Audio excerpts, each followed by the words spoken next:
കാരണം ഇമോഷണലി അഭിനയിക്കുമ്പോൾ ഒരു പ്രശ്നം പറഞ്ഞാൽ ഇത് ഈ പരിപാടി കഴിഞ്ഞാലും പിന്നെ ഇത് കൊണ്ട് നടക്കണ്ടേ കുറച്ച് ദിവസം. അതെ, ഇപ്പം ഞങ്ങളുടെ ക്ലൈമാക്സ് ഒക്കെ ഷൂട്ട് ചെയ്യുമ്പോഴേ ഭയങ്കര കരച്ചിലും അങ്ങനത്തെ സീനായിരുന്നേ. ഒരു 10-15 ദിവസം എന്നെ കറക്റ്റായിട്ട് ഫോളോ ചെയ്യുന്ന ആൾക്കാർക്ക് മനസ്സിലാവും ഞാൻ നല്ലോണം മെലിയൊക്കെ ചെയ്തു. എന്താ വെച്ചാൽ ഭയങ്കര ടെൻഷൻ സീൻ എടുക്കണ ദിവസം എനിക്ക് ഭക്ഷണം കഴിക്കാൻ പറ്റില്ല. ഒരു മരണമോ ഒരു ആക്സിഡന്റോ അങ്ങനത്തെ ഒക്കെ ഭയങ്കര സ്കെയർ അങ്ങനത്തെ സീനാണെങ്കിൽ ഞാൻ ഭക്ഷണം കഴിക്കില്ല. എനിക്ക് പറ്റില്ല, എനിക്ക് ഇറങ്ങൂല. അപ്പം ആ മൂഡിൽ തന്നെ ഇരിക്കുന്നുണ്ട്. ഞാൻ സെറ്റിൽ ആരെയും നോക്കില്ല, ഞാൻ ഫുൾ താഴേക്കേ നോക്കുള്ളൂ, നടക്കുമ്പോഴും താഴേക്കേ നോക്കുള്ളൂ. അപ്പം ആരെങ്കിലൊക്കെ നോക്കി വർത്താനം പറഞ്ഞ് ചിരിച്ചൊക്കെ പോയാൽ പിന്നെ ആ ചിരി എൻ്റെ കണ്ണിലും വായിലും ഉണ്ടാവും. അത് ഒഴിവാക്കാൻ എനിക്ക് ബുദ്ധിമുട്ടാണ്. അപ്പം ഞാൻ ആ കണ്ണിൽ പെയിൻ ഇങ്ങനെ ഹോൾഡ് ചെയ്ത് നടക്കും.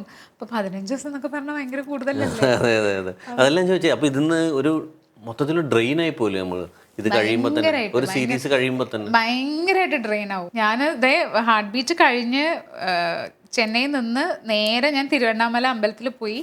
അടുത്ത ദിവസം ഞാൻ കൊൽക്കത്തയ്ക്ക് വണ്ടി കയറി.